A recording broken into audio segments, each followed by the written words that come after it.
program started as technology focused and it's really grown. We've seen the interest of students and parents and the community be that they really wanted to see what it is that we do.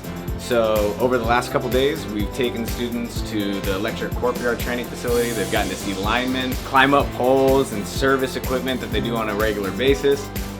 We've gotten to see fire and how they have a fire training facility and what they do to practice for public safety and emergency events. We've seen police and all the tools and tactics that they have, and CSI and SWAT. We've also gone to the libraries and done coding labs and STEM activities. It's been absolutely amazing. So when we can introduce them to paths and professional careers like that, I think we've built a bridge for them that they didn't even know existed. And I think that that's hugely influential and will help them for the rest of their lives.